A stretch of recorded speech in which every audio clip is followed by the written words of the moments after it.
11 कस्मों का जिक्र करता है। इससे बात समझ में आती कितनी अहम बात है। सवाल कर सकते हैं, फौरन ज़हन में सवाल आया कि शेख साहब ये कौन सी बात है भाई, नमाज जैसी इतनी अहम इबादत, तो क्या तज़किया उससे भी ज्यादा अहम है? रोजा इस्लाम के बुनियादी अरकान में से एक रुकन है कि अगर उसकी फर्जियत का इनकार करे तो आदमी काफिर हो जाए।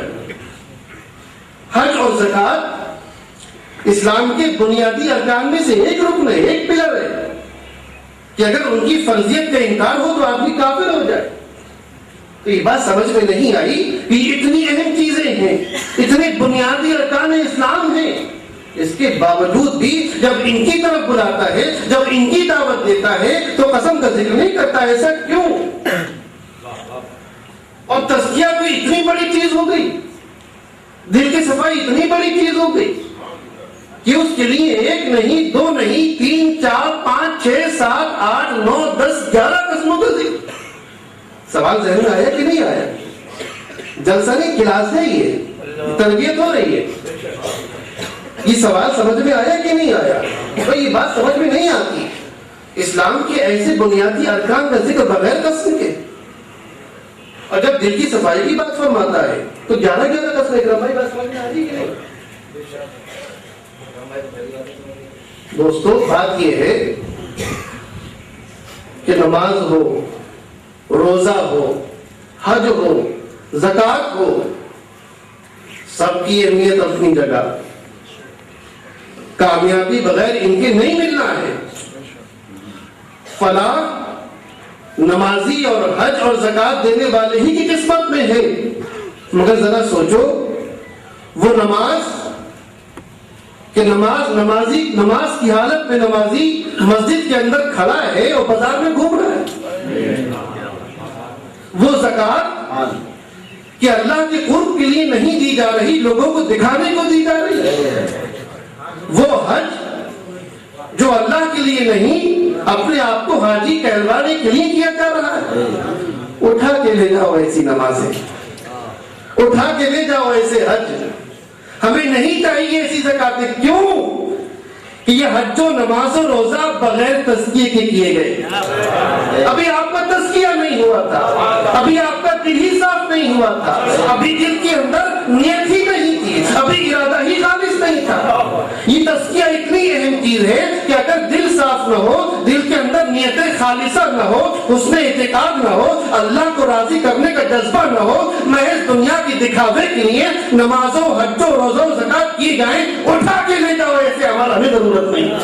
तज़किया करके लाओ, दिल साफ करके लाओ, दिल में नियत पैदा करके लाओ, उसमें इत्तेकाद पैदा करके लाओ, उसमें इखलास पैदा करके लाओ, लिल्लाहियत पैदा करके लाओ, अल्लाह के लिए काम करने का जज्बा दिल में लेकर आओ। जब इन तमाम जज्बों के साथ दिल पाक हो जाएगा, दिल का तज़किया हो जाएगा, दिल की सफाई हो जाएगी। सफाई किस चीज से सफाई? सफाई दिखावे से सफाई, सफाई रिया से सफाई, सफाई शोहरत की तरफ से सफाई। जब इन बातों से दिल पाक साफ हो जाएगा, दिल का तज़किया हो जाएगा, तब नमाज की नौबत आएगी। नारे तकबीर, नारे रिसालत, नारे गौस, उर्से इमामुल औलिया। बगैर तज़किये के नमाज एक्सरसाइज तो हो सकती है, वर्जिश तो हो सकती है, नमाज नहीं हो सकती। बगैर दिल की सफाई के, बगैर तज़किये के हज एक पिकनिक का सफर तो हो सकता है, हज नहीं हो सकता। ज़कात बगैर हुस्न इत्तिकाद के, बगैर दिल की सफाई के, बगैर इखलास के शोहरत कमाने का जरिया तो हो सकता है, अपने आप को सखी कहलवाने का जरिया तो हो सकता है, ज़कात नहीं हो सकती। अब बात समझ में आई कि तज़किया ऐसी बुनियाद है, दिल की सफाई ऐसी बुनियाद है, उससे नियत ऐसा मील का पत्थर है कि उसके बगैर न नमाज हो सकती है, न रोजा हो सकता है, न हज हो सकता है, न ज़कात हो सकती है। दिल ही साफ नहीं हुआ, दिल में खोट रह गई। और दिल की सफाई कभी बदअकीदगी से होती है, कभी बदनीयती से होती है, कभी सुमा और रिया से होती है, मुख्तलिफ चीजों से होती है। अब बात समझ में आई कि नहीं आई कि तज़किया ऐसा बुनियाद का पत्थर है। और याद रखो, जो बिल्डिंगें बनती है ना बड़ी बड़ी, आदि शिलान्यास हो रहा है तो इसका रस्म इजरा हो रहा है, इसके नकाब कुशाई, बड़े बड़े लोग आते, एक पत्थर लगा होता है, उस पर नाम लिखा होता है कि साहब फला शख्स साहब ने इसको बनवाया है, फला साहब ने इसका ताउन दिया है। पत्थर नजर आता है, उस पर कपड़ा पड़ा होता है, उसको खींचते हैं तो उसका उद्घाटन होता है, ऐसा ही होता है। मगर याद रखिए कि उस इमारत की बुनियाद उस पत्थर की नहीं है।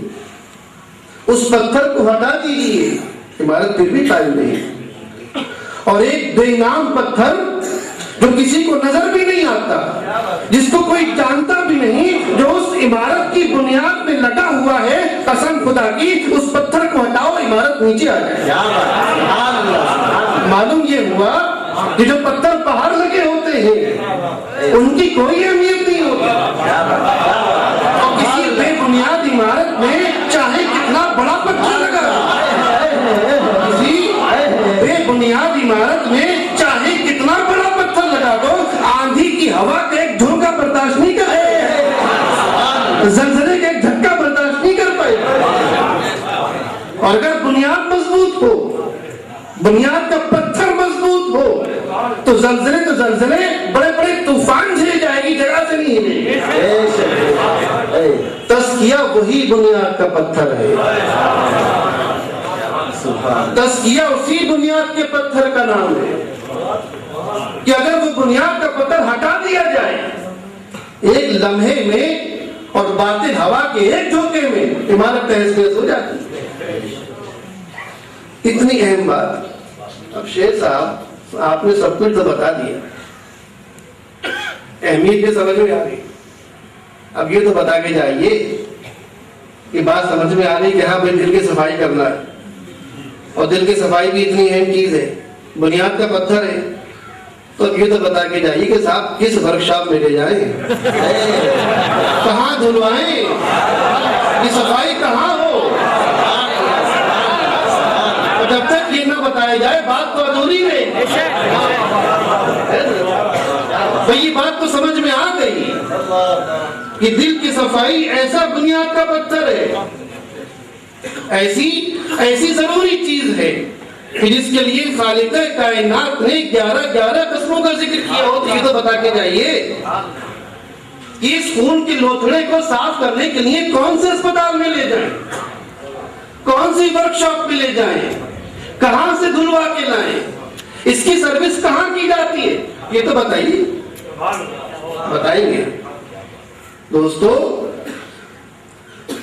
हुजूर ने इरशाद फरमाया हदीस पाक के अंदर तज़किया की अहमियत की एक जहन और जहन में भी आई कि कितनी अहमियत है तज़किया की, दिल की सफाई की। हुजूर ने इरशाद फरमाया, सही बुखारी की हदीस है कि लोगों, तुम्हारे जिस्म में गोश्त का एक लोथड़ा है, एक टुकड़ा है, और वो टुकड़ा ऐसा है इदा सलुहत जसदु कुल्लु, कि वही खून का लोथड़ा है, एक टुकड़ा है कि अगर वो सही हो तो पूरा जिस्म सही होता है। ये बात मेडिकल पॉइंट ऑफ व्यू से नहीं की जा रही है, ये बात रूहानी नुक्ते नज़र की जा रही है कि वो टुकड़ा अगर सही हो, सलुहल जसदु कुल्लु, पूरा जिस्म दुरुस्त होगा, पूरा जिस्म सही होगा। वइदा फसदत या फुसिदत, और अगर वो खून का, वो गोश्त का लोथड़ा अगर वो खराब हो, उसमें बिगाड़ पैदा हो जाए, उसमें फसाद पैदा हो जाए,